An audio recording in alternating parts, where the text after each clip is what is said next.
All right. Hello. How is everybody doing? I'm so excited to talk about the book Manuscript Unfinished that we're talking about today because I love Jane Austen. I think she was phenomenal. She was ahead of her time and gone too soon.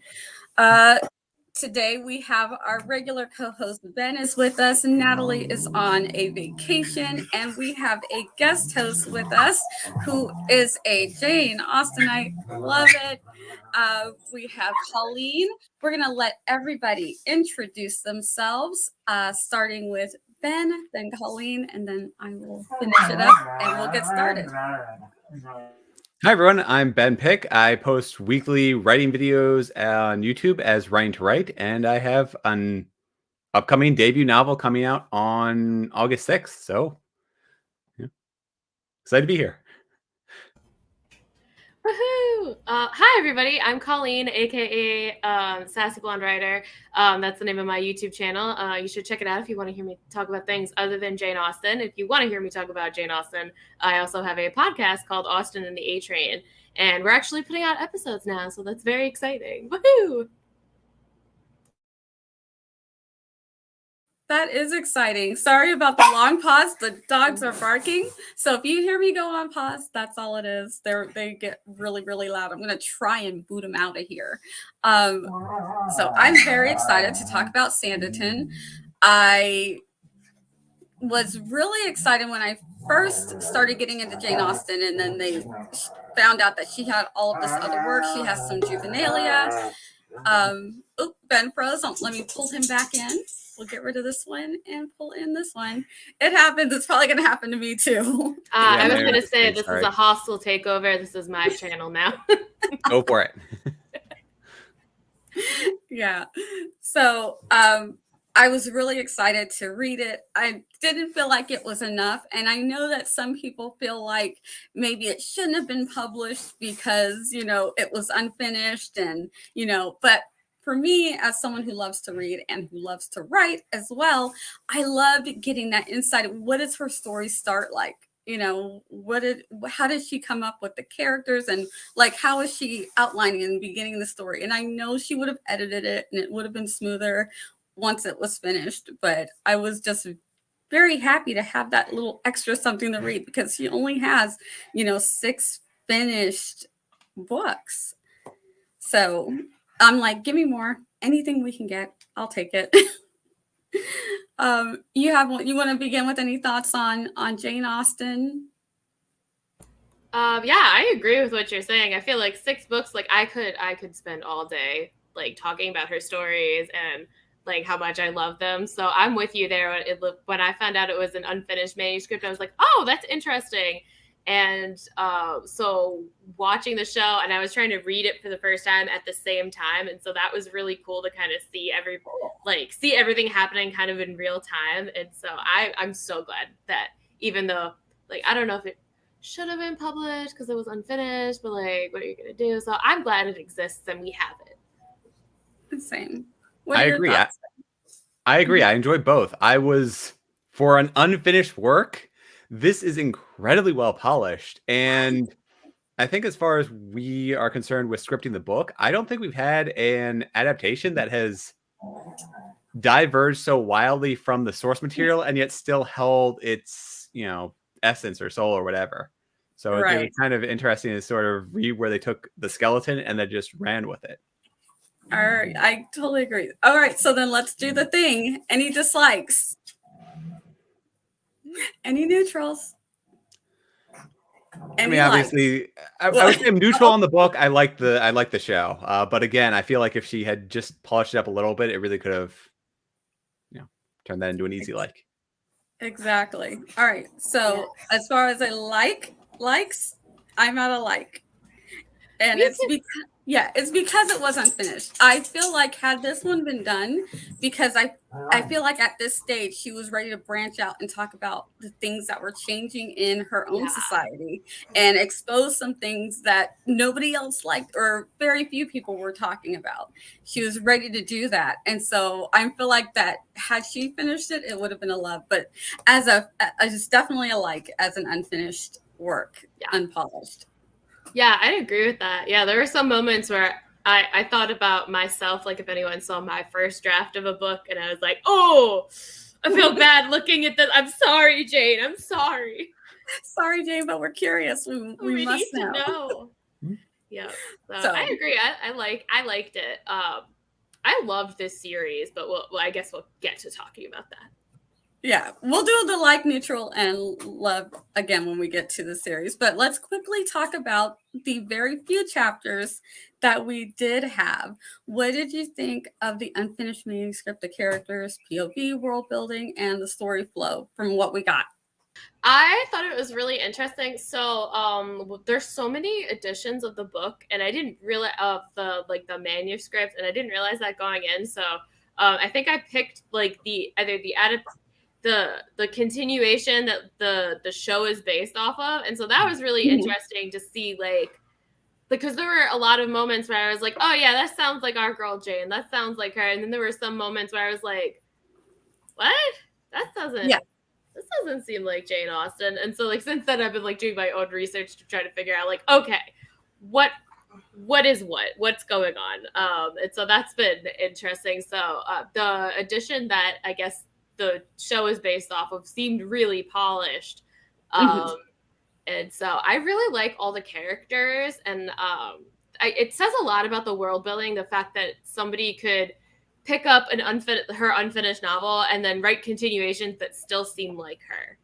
So I think she did an incredible job of world building, and like her characters always just jump off the page. They do. Yeah. What do you think of the unfinished work? And did you read anybody's continuation? Because I read one and then heard about the one that Colleen just read. I didn't read a continuation, although I might have read the wrong version, because I thought the version that I read was, it was still short, but it was reasonably long. It told a complete story. So when we get into spoilers, we can figure out where the breaks are and if I accidentally read the wrong thing. But I could have sworn I found one that was Jane Austen's version. But anyways, I enjoy the world building. How many chapters did it have? 38, 39. Then I think you might have read the one that she had a niece who finished one, like maybe a couple decades after she passed away. So you might have gotten that one. Then Colleen, the one that you did, I believe, was the one that was written to be the script for Sanditon, the show. Yeah, I think so too. Yeah. Good. So we all have completely different understandings of what the source material is. Yes. But yeah, so the source material is the first 14 chapters, right? Okay. Yeah. I think for the version I read, at least, because then I started looking it up online. I was like, wait, so what was there in the original? And yeah, it's like the first 14 chapters, and then that's when like the author kind of the continuator kind of goes on their own thing. So yeah, that makes sense. But yes, I was surprised how, it really did feel like Sanditon was the key character with the way that bounced between the third person omniscient point of view. So it felt like we were really being told this story from the town's perspective. And I've heard of similar stories where it's like where it might be a horror book and you're being told the point of view from the house as people come inside. So it felt almost like that.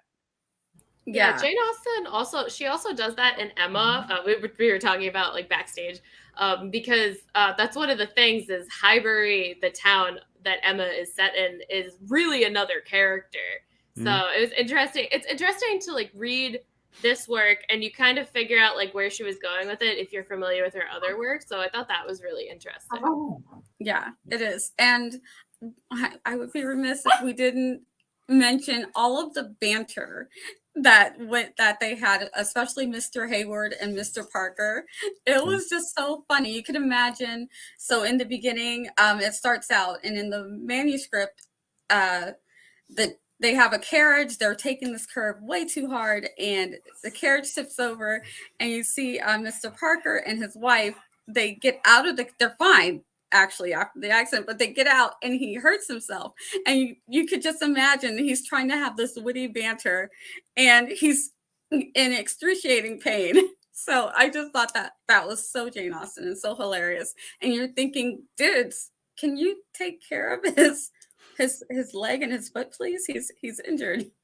He also is so the kind of guy where he would be fine after the like accident and then hurt himself like getting out. Like I love how she sets the tone for the different characters that way. It's so good. Mm-hmm. And the whole thing with the doctor, like, of course, they're both so confident. Like they couldn't possibly neither one of them could possibly be wrong. Of course, Mr. Parker was wrong. He had the wrong place. So I just thought it was good. It was so funny. And the wife's just sitting there like, you're kind of hurt. The wife is always right is like the moral of the story, I found. Yes. Yep. And then we meet all of the Haywood children, so many, and they're very hospitable, which totally Jane Austen to just bring people together like that. And that's how our heroine gets invited to Sanditon because her family was so hospitable. And I just thought it flowed nicely. I'm like, this is just her manuscript, her first thoughts, and she's perfectly got the two groups together, showed how she would be introduced into this new place and be allowed to go. So she's leaving the farmland to go to a beach resort, a new one. It's not Bass, but that's okay,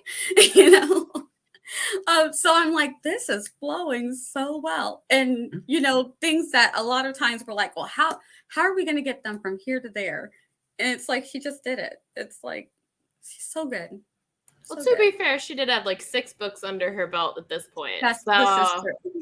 I feel like it's like she's so talented, but like I have to keep myself in perspective with that because otherwise I'm like, I'm not like that. Yeah. Like she did write 6 books and I have not done that. So right. Exactly.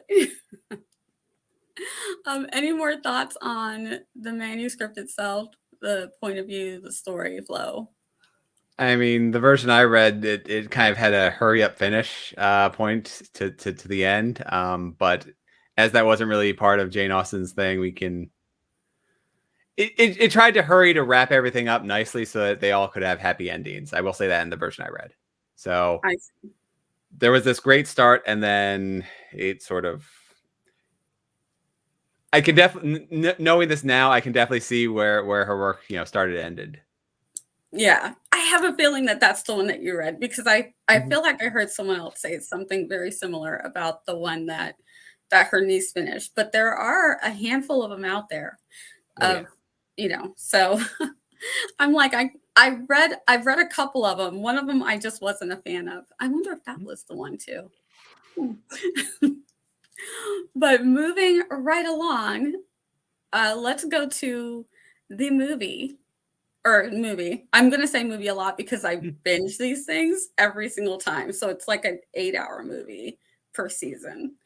So forgive me if I say movie. It is a series. Any dislikes on the series? Neutrals on the series? I was kind of neutral with, I loved the series, but it was kind of neutral with like the end of, I think, season 1. Because I was just sitting there thinking, I'm like, but Jane Austen would want everyone to have a happy ending. And this is not a happy ending. That's what season 2 is for.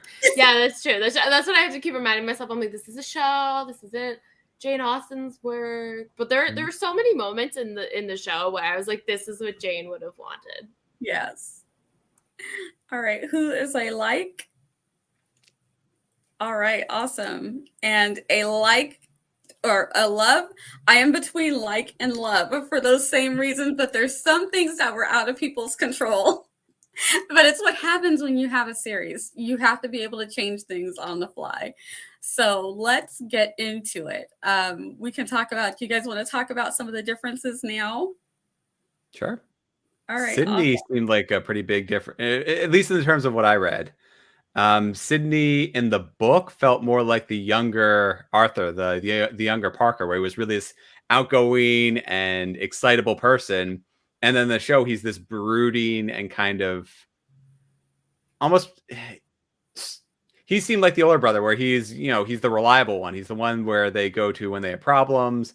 And in the book, he was just like this happy-go-lucky almost. Mm-hmm. Yeah. And do you feel like that maybe that's because of some of the added plot that they had to do to just develop the character out? Because when I know you read a longer version, but when the one that we get, we don't get a whole lot of Sydney. Yeah. So we only get, I think we barely get like an introduction a couple of times to Sydney. So we don't have, much more after that for him. We get a lot of Mr. Parker, of course, and Charlotte. So it felt like to me with Sydney that they wanted to make him a little bit like Darcy. I was gonna say that, yeah, I could definitely, because I think the person who wrote the show, I literally just found this out from like Wikipedia, so I could be wrong, but I think the person who like wrote the screenplay had also done Pride and Prejudice, like the 1995 version for BBC, and then also I think he did Sense and Sensibility too. And so yeah, like I was thinking that. I was like, wow, this seems like they kind of like some of the added stuff. It seemed like they kind of put Jane Austen tropes into a blender and then served it to us with the Sanditon straw. It also seemed like they wanted to distinguish him from each of the brothers, make them unique. So if you had two, I keep wanting to say excitable, but if you have two really happy and outgoing, extroverted brothers, or especially all three of them combined, I mean, then they wouldn't really stand out. So you have kind of just different ends of the spectrum for each of the brothers. You have this really outgoing, they're all good-hearted, but you have this really outgoing, and then you have this, quiet and brooding person. Yeah. Yeah. And I probably, much like Darcy, I didn't like Sydney at first. I was like, he's rude. He's so mean to her so many times where he asks her, like, Penny, for your thought. And it's just like, well, what do you know? You don't know anything. I was like, oh my God. You asked her. You asked her. Like, why are you being so mean? Yep. So I was just like, no, I don't like you yet, Sydney. Yeah, no, for quite a while. And I do agree. Like the siblings were very distinct. In the book, there was an extra Parker, so there was another girl, and I think they just combined the two girls because both of the girls were hypochondriacs. So they just had, is it Diane and what's his name? I love him. He's so much fun. Oh, Arthur. Arthur. Yeah, Arthur. I love Arthur. He's one of my favorites. So they had just the two of them being the ones that were hypochondriacs, and I think it worked out fine. I'm not mad that they got rid of one sibling, but now I'm thinking that they're getting ready for season 3, and they're starting to create more of their own characters. I'm like, you should have like banked some of these characters that you got rid of from the manuscript. So I wouldn't be surprised if we saw some of these other families. I think I tried to write down their names because I was like, they're not in the show, so I might forget them. But who were the other families that were missing? There were the Hillards and the Whitbys. They're mentioned in the book, but they're characters that don't show up in season 1 or season 2 so far. So I feel like they could bring some of these characters back. So they have them in the bank. But when you get rid of siblings, you kind of like, that one's done. I don't know how to like bring a whole sibling back. So they do have some families that they can add in there. But I think that would have been fun if they'd have made the other younger sibling much younger. Then that could have also been another companion as they're getting these girls married off. Because now we have, So at we end season 2, we've got, we ended season 1 and we got Esther married off. Oh, Esther! I was so happy that she got a good ending. I know. I'm so happy for her in Babington. I was rooting for them. I was rooting for her to not be with her brother. Yeah, her stepbrother situation. Stepbrother. Just like, okay. Yeah, when, was that in the original manuscript? Because now I feel like I'm getting all of them. Kind of. They made him a lot sleazier, though. They were very sleazy in the book. Yeah, he was very much sleazier. I know that Clara was. Clara Barton Yeah. was in it. So all we got from Jane Austen was that Charlotte sees Clara and Edward Yeah. closely. Yeah, So she would leave it more to your imagination, but the show was like, no. The show Let was me like, tell you. no, there's some stuff going on over there. Yeah, when I saw that in the show, I was like, oh my God. I felt like Charlotte, because I was like, oh, whoa, there's a lot. Oh boy, this is like, things are happening over there. This is not your mom's Pride and Prejudice. Like, what? Very much so. So, and then just all of the closeness that Edward had with Esther, I was like, get away from her. Right? Oh my What God. is your stepsister? Oh, and she just seems so stoic, so gothic. Yes.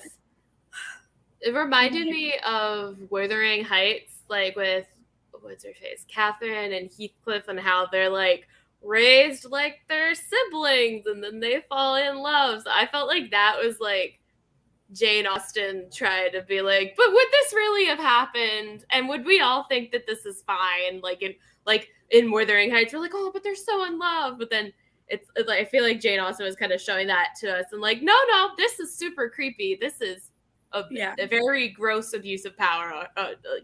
This is very icky. Yeah, because that's why they had the other. Oh, sorry. Go ahead, Ben. Oh, and that's why they had the other suitor explicitly call him out and say, you know, I'm glad that you're out from under his thumb, or I'm glad that you're free from him. Mm-hmm. Yeah. Oh God. So what a plot line. For that. I mean, Jane did do the cousins, but she made Edmund very, very different from this Edward guy. Yes. No good.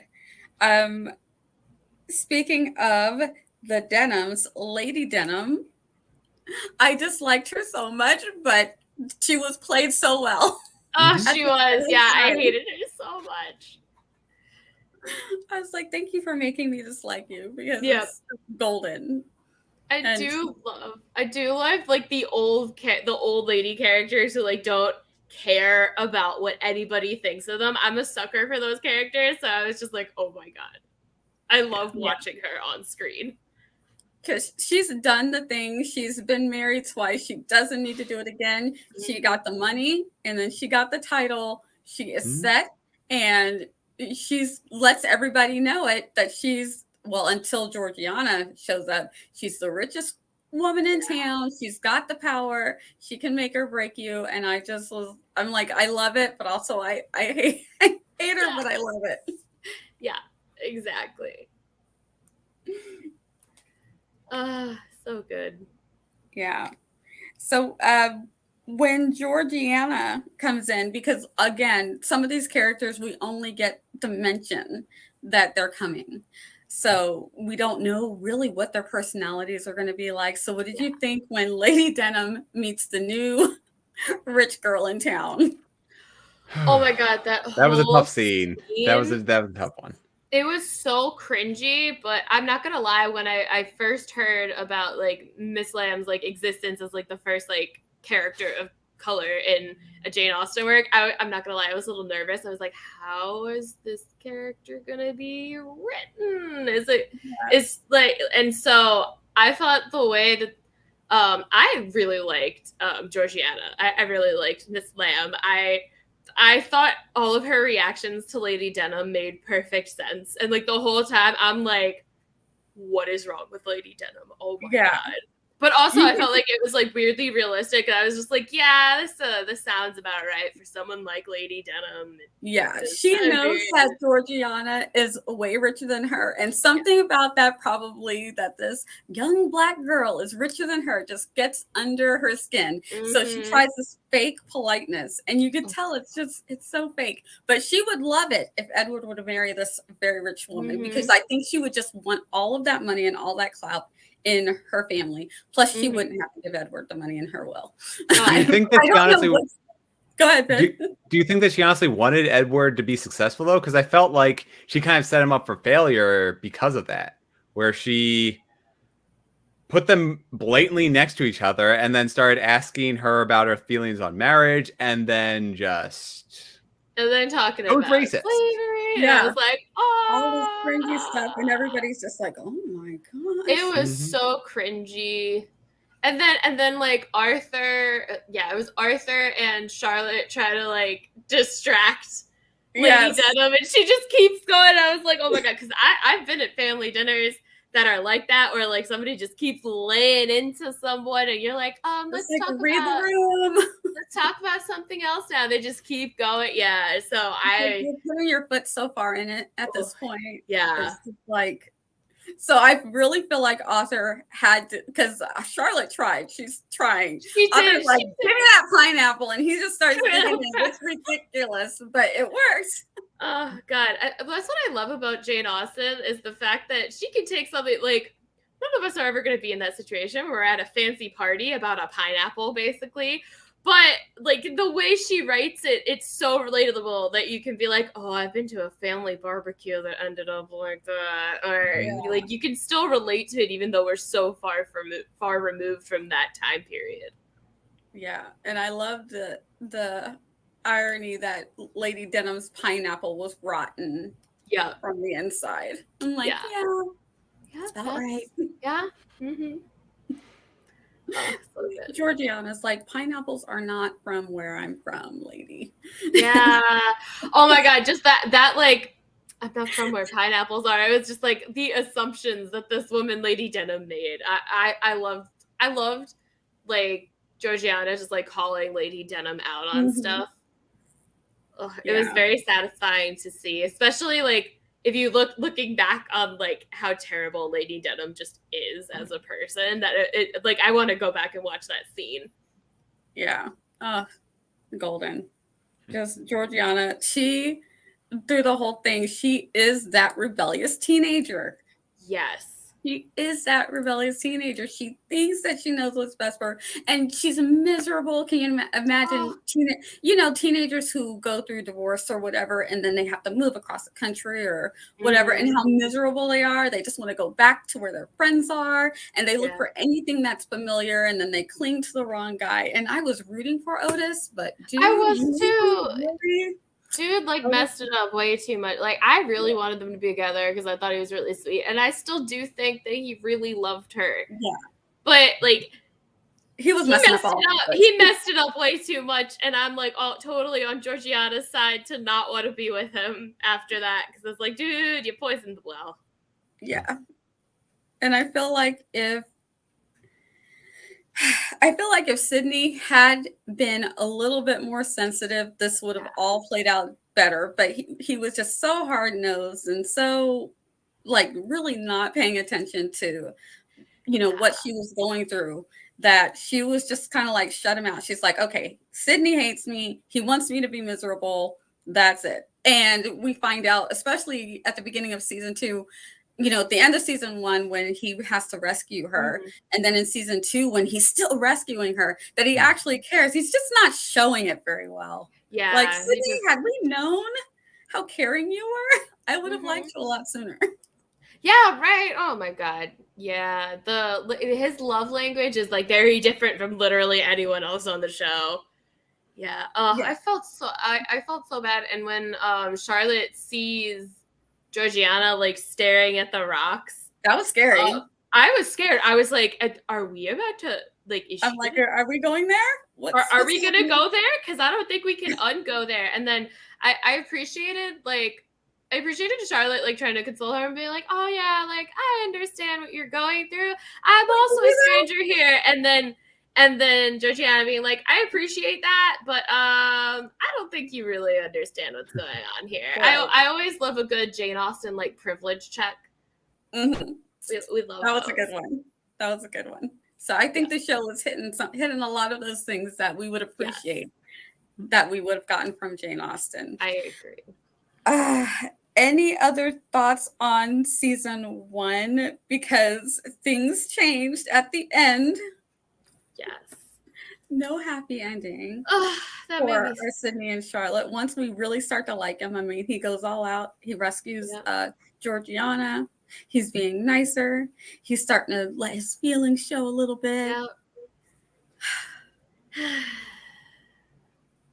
That just made me sad. It did. Especially when we find out that we find out if there is a season 2, he's not coming back. Like I was holding out hope when it ends on a cliffhanger, but then when you find out that because they had to wait like 2.5 years between, or 2.5 to 3 years, that's too long. That's too long. So I was like, oh, we're gonna have so many changes, and that was one of them. So I was like, how are they gonna do this? Are they just gonna have him off somewhere? Or no, he's gone. Sorry, spoilers. We are in spoiler section.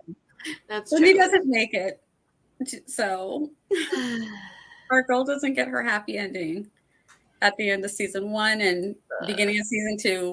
We realize it's definitely not going to happen.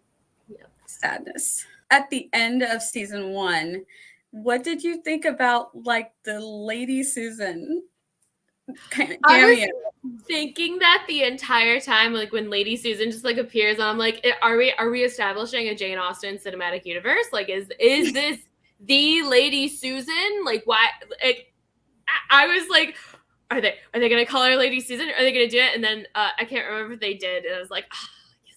I was like, oh, that's Lady Susan. I want a Jane Austen cinematic universe so badly. Yeah, me too. Where sometimes they're crossing paths. They're all in London together at the same time or something. Yeah, like come on. That would be so fun. I mean, they're doing the thing. They might as well. Exactly. I choose to believe that that's what Jane Austen was doing, where they're all in the same like universe. Yeah. So, any thoughts on world building and execution? What do you think about this world that they created, this Sanditon, for Jane Austen's characters to live in? Because we don't get a whole lot of it from Jane Austen. Do you think that the show did a good job? Yeah, definitely. And more than that, the show did a good job of tying every character's conflict to something within the town and the town's survival.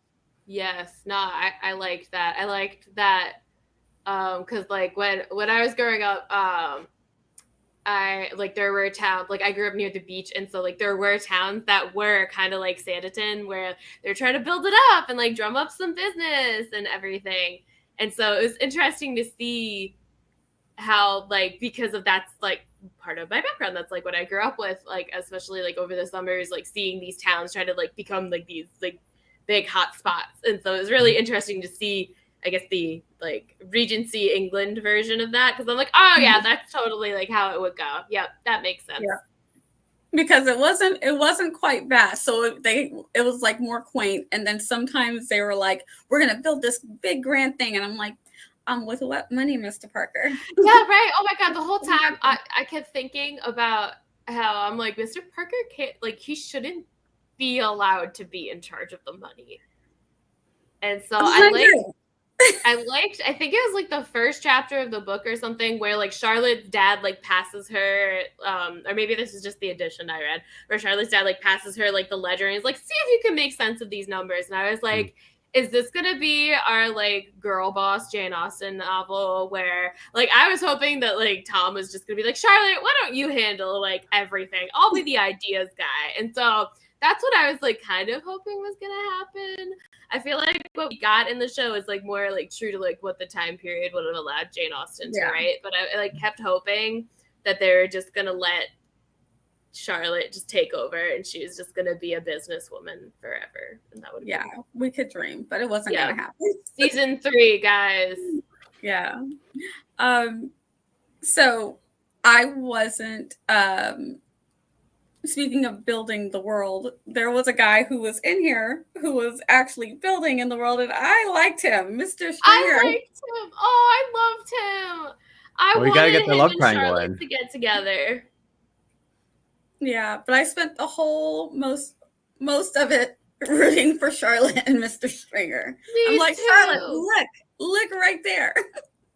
It was. I felt so bad for him because she like did not notice at all. It was like, I felt for that guy. Yeah. And what do you think about his story with Mr. Parker and all of the building that and not being paid and, you know, being lied to and misled? Yeah. So ironically, I was like finishing that part of the the story, like the show. I was trying to like read and like watch the show at the same time so I could see how they went together. And so I was like at that point in the story with the cricket match where like the laborers are like, I don't want to go. Like, I don't want to go to this like cricket match. We haven't been paid in weeks, and now they want us to do this like staff appreciation event. And I was literally on my way to a staff appreciation event after like being understaffed and having all this work stress. And so I was like, whoa, I feel this struggle that the laborers and everyone is having right now, because I am also like in that position. So that like has a special place in my heart because the timing was just so uncanny. It was so on the nose for what I was going through. Yeah, it's like, thank you for the hand claps and the gift cards, but can you just pay me? Can you like get more staff so I don't have to do 5 other people's jobs? Well, we can just have a pizza party and it'll be fine. Yeah, exactly. That's how I felt. And so I was on the workers' side. I was like, nope, this isn't gonna fix it, Tom. I'm amazed because they've gone basically a month at that point in the show without getting paid, and that's outrageous. Because you get one full paycheck and people stop showing up. Yeah, exactly. I was more amazed that people kept showing up. I think that they're hanging on. At some point, you work so much that you're just like, if I leave today, what if he pays us tomorrow and I'm gone? You know, that type of feeling, you know, especially because you probably trust Mr. Stringer, you know, and it's not so much Mr. Parker, but, you know, Mr. Stringer, he's an honest guy. And you're like, come on, he's, you know, going to bat, and he's like constantly going to. Oh my gosh. Like, give us some, we need to get paid. The guys need to get paid. We need more workers. We need to literally feed our children. Yeah, that was the other thing. Like, I noticed Jane Austen does this a lot where she'll like kind of just like throw like pretty political references like out there to be like, see, I kind of know what's going on, but she mostly writes what she knows. Though I feel like that whole conflict totally would have happened if Jane Austen had continued, because it's very real.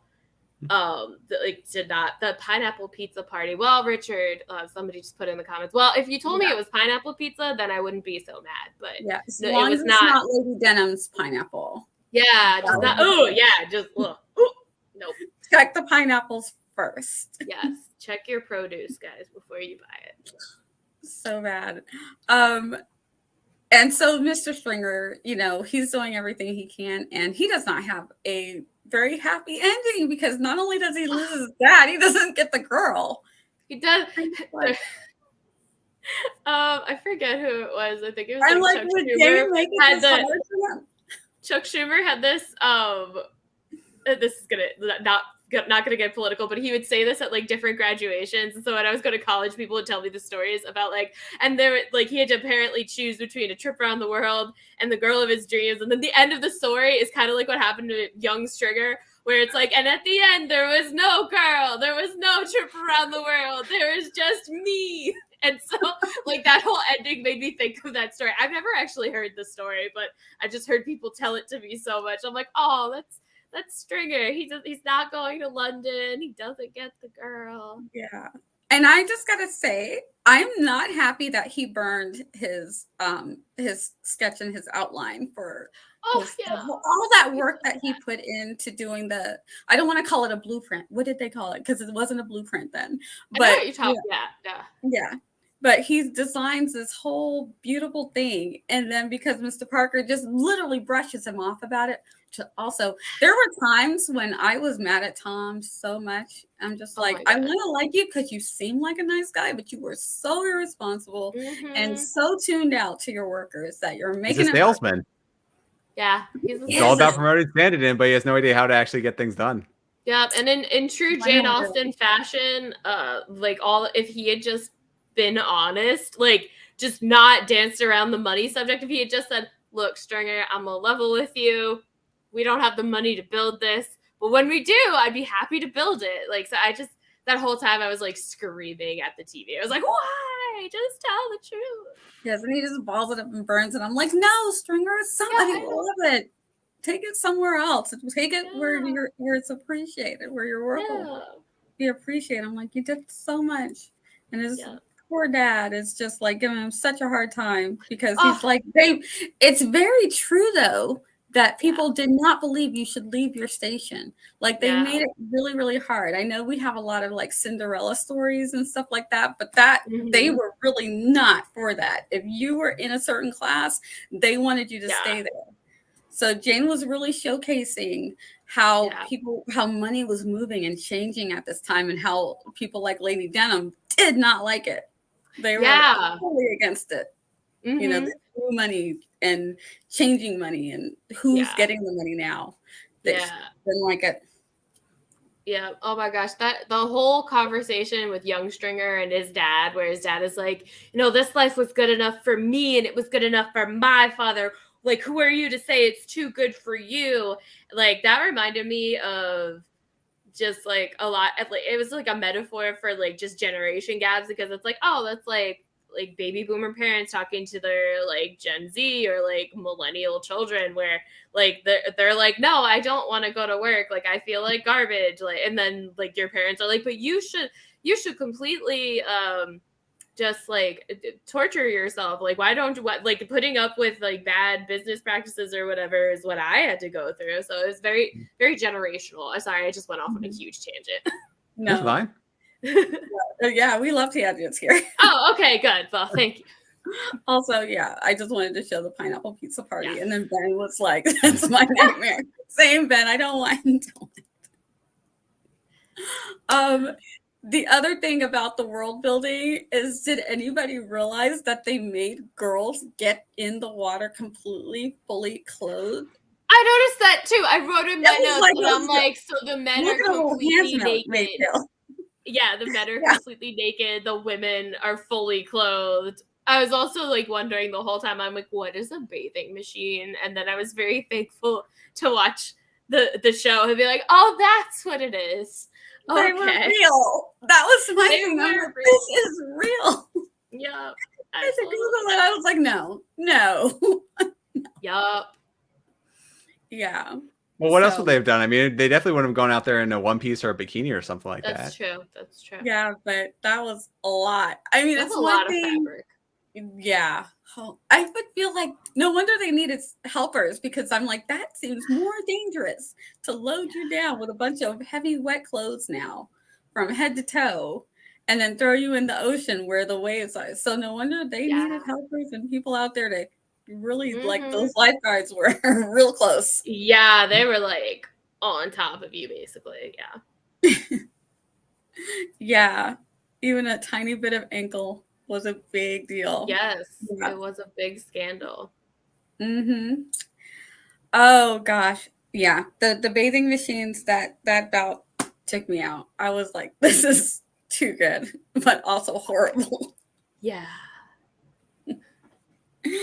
Oh goodness. Okay, so we don't have a whole lot of, because this was just an incomplete manuscript. But let's go here, because we haven't talked about the casting and acting skills. What do you think about the actors? How did they do? I thought they all did a really good job. Sorry, I don't have much to add. I don't know. I feel like at the first couple of episodes, there were some lines where they were just delivered without emotion. So it was like they were kind of reading them.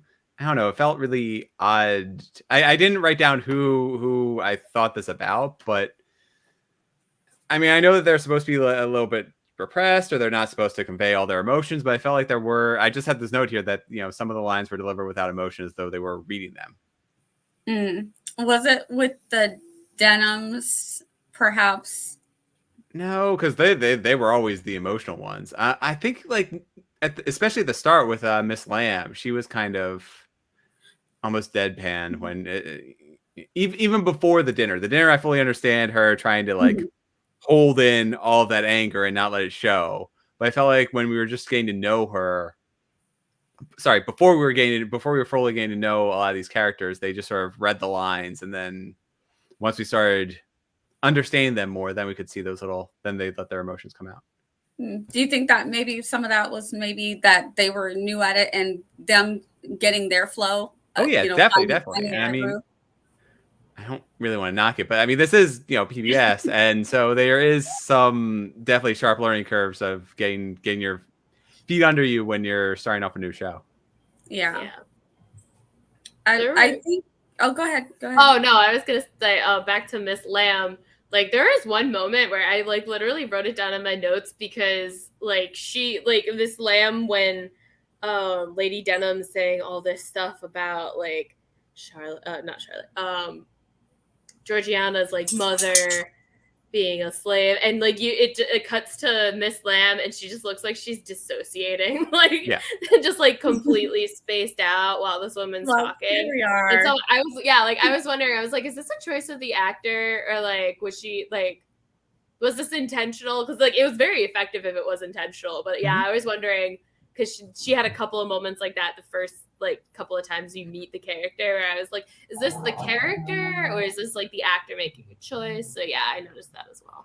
Yeah, so I think it was a lot of the characters that we met in the second, third episode, because right off the bat with Tom, with Miss Parker, with Charlotte too, like they all were out there. Like their characters were well defined from the start, and so they knew how to convey, the tiniest emotion with Mr. Parker's over exaggeration of every motion. He's really talking with his hands a lot. He's constantly smiling. Charlotte always seems more inquisitive, where she's really just sort of taking in this new environment. And she was amazed when she got to Sanditon, but she tried to like not let it show too much that she was, from the country. Yeah. I think that as far as the characters, I think I liked everybody who was cast, because I feel like especially probably by the third or fourth episode, I really felt like these are the characters. You know how when you see something and you see somebody doing something or acting in a certain way, and then that's what sticks with you. I can see, even if they do another Sanditon down the road, I can see myself sticking with these characters because they sold it, and we didn't have a lot. I feel like they didn't have a whole lot to work with. I think Charlotte, Mr. Parker, they had the most to work with, and everybody else kind of was like, especially like Georgiana, like we don't even get to know her yet. We just know that she's a rich girl and she's coming, so we don't really get to know who she is. So I feel like the characters I think they did their job. And once I felt like I knew them, I'm like, yeah, okay, I'm sold. This is who they are. So I was happy with, I'm trying to think, is there anybody who I was not happy with who they cast? Because even down to the preacher in the church who was giving everybody the creepy vibes with the blooming and blossoming flowers. I'm just like, oh my gosh, that was so crazy. So wow, Yeah. And he's all staring at them and getting a little like, oh, I should stop there. I'm like, yes, you should have stopped a little while before that, but that's a good place to stop. Since you didn't catch on that everybody's looking at you like, what? Yeah, and I liked how Esther was like, oh my gosh. Just looking at her just like, please. Oh my god, Esther is so angsty. Yeah. Just like, ugh, everything is terrible. I never smile. I forgot what that was like. I wanted to like reach through the screen and be like, get over yourself. Yeah. Yeah. But I fell in love with her though, especially at the end. And you see everything that she's going through. I'm like, Edward is really like playing mind games with this girl. Yeah, I feel like at the beginning it seemed like Esther was the one in charge calling the shots, and she was like her brother was like her little foot soldier, and then like there's like once Edward tries to find the what is it? Not the manuscript. The will. The will. Yeah. I was like the manuscript because we keep talking about manuscripts. Oh, and he goes to find the will and burns it. I feel like that's when you see like a real reversal. Yeah, you get to see, because when it was Clara and Edward, you're like, which one of them is the shady one? Oh, it's both of them. It's both of them, and Esther's the one who's being dragged into this and being mind manipulated.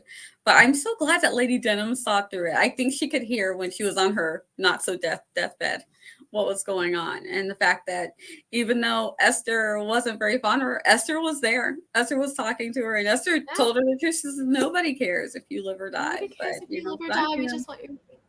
Yeah, everybody's out for your money. Just wanted to let you know. Sorry. The thing where Lady Denham's like, I don't need a doctor. Get me salt water and some ass milk.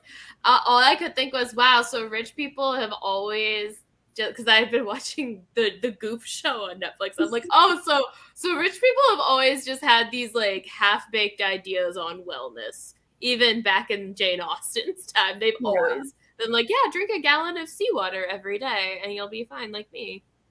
Also, I'm super mad at Clara for burning her arm in that tub because oh my God. Back then, those people would have loved a hot steaming bath. I mean, like, right? Oh my God.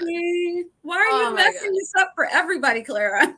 Yeah, I liked how in the show, because in the book adaptation that I read, it wasn't obvious that Clara hurt herself on purpose. They kind of literally, like, all of a sudden she starts screaming, and then she has the confrontation with Esther afterwards. But in the show, I kind of appreciated how they made it so obvious that she did it on purpose, and like this is what she will do to herself to like stay like in power, like have money, and like. Yeah. So I kind of wanted more on her backstory in season 1 and in the book, just because, like, what makes a person want to do that to themselves? Like, is she like Amy Dunn, where she like from Gone Girl, where like, oh, she always had everything, but like it wasn't enough. She wanted to manipulate people, or like what is her backstory? What made Clara do this?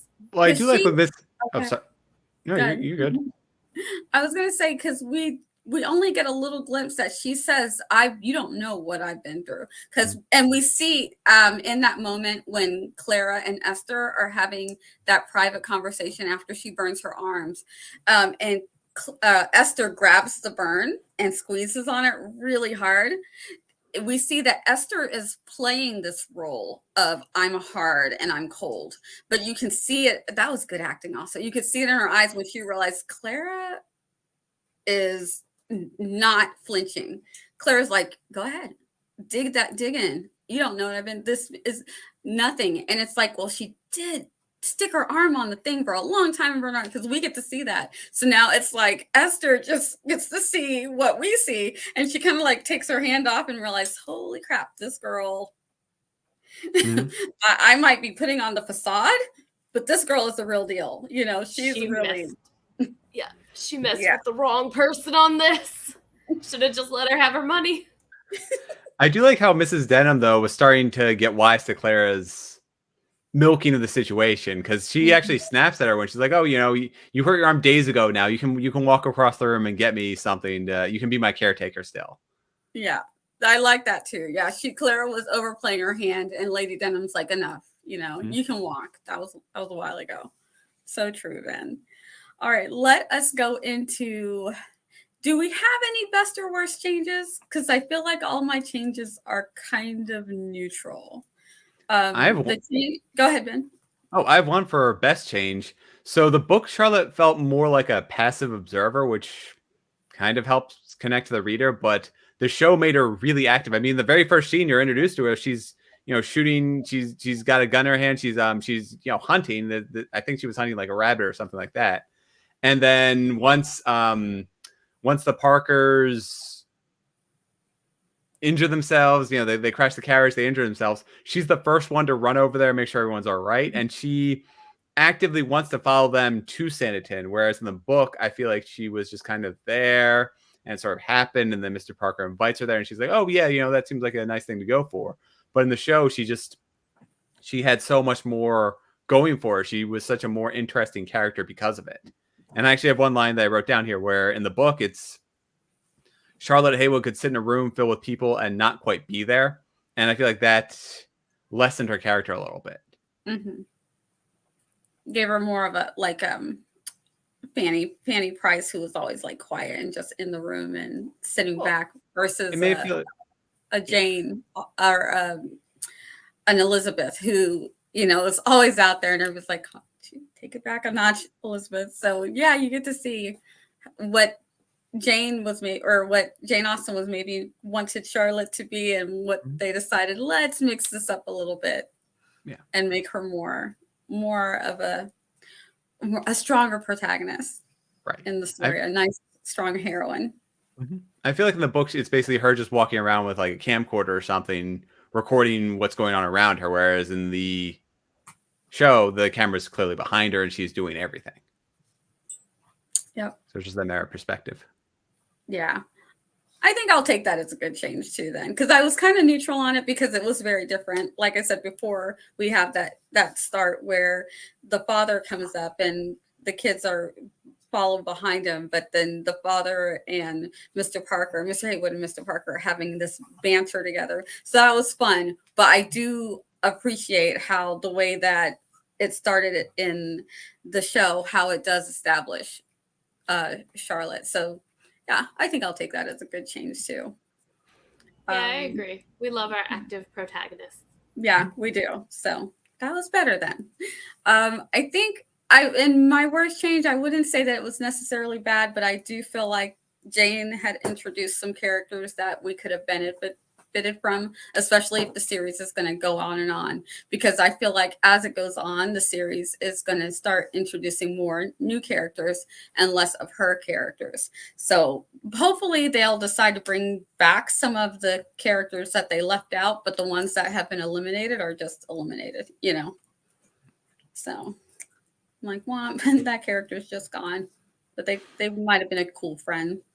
I mean, that would have been kind of fun to see Charlotte and Georgiana and then when her sister comes in the second season, to see them with the younger Parker sister, who's also marriageable, who's hypochondriac and scared of doing everything. So I feel like we lost that character because the other sister is older than them, so she's not going to be hanging out with Charlotte's group.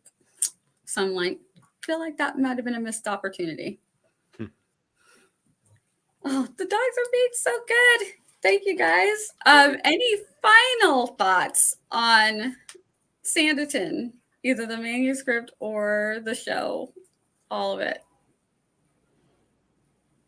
I think my final thought is that I'm glad that we got to see it. I'm glad that it was published.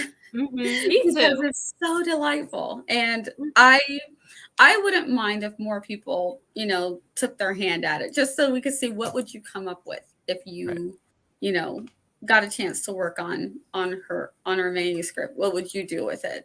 And not in a way to take away from what she did, because you're not going to do it like she would have done it. You're just not, and that's fine. And just accept that. But I'm glad that it's out there so that we can see it. The only thing I wouldn't like is if people wanted to critique it as if it was something finished. I think that would be unfair.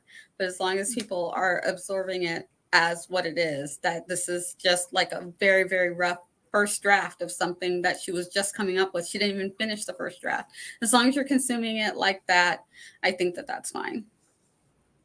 Don't be giving it a 1 star because you're like, it's not. Yeah, I'd agree with that. That's not fair to do that. Yeah. Any other final thoughts before we wrap it up? So we are good. Ben, did you have anything, or are you good? Oh, I was just going to say, I think it's interesting how this is basically a choose your own adventure for writers, where it's here's a starting point and take and run with it. I mean, like I said, the show does something completely different from where the book goes, and each of those stand on their own in their own ways, and it's really interesting to see how each writer or each style takes that. Yeah, I totally agree. So I'm happy with it. I'm glad that it's a thing. I'm looking forward to season 3. If you haven't seen season 2 yet, go ahead and watch it. It is up on Masterpiece PBS. So go ahead and check it out. I enjoyed it thoroughly. There are some twists and turns. You're going to get some Bronte sister feels. That's all I'm going to say. You will get some Bronte. All right. So check it out. Thank you guys for joining me. I'm going to let my fabulous co-host do some outros. We'll start with our guest co-host, Colleen. All right. Well, thank you so much for having me here. It's so much fun. I'm so bad at doing outros. Okay. So I have my podcast, Austen the A Train. Maybe you guys can come on my podcast. That would be so cool. Awesome. Yeah, that'd be so fun. And I also have my channel, Sassy Blonde Writer. So check it out if you think I did a good job here. Absolutely. Yeah. And I'm Ben Pick, and thank you everyone for joining us today on this lovely Sunday afternoon. I post weekly writing videos, usually tend to go off on tangents, as Writing to Write, 7 p.m. Eastern Time on YouTube. Awesome. Yeah, check out Ben's channel. I love the writing advice that he gives with the running metaphors. I'm like, I totally get that. I'm a fitness instructor, so I'm like, I get it. I know where you're coming from. And I am Nia, the Vixen of Fiction. You are here on my channel. Thank you guys for watching.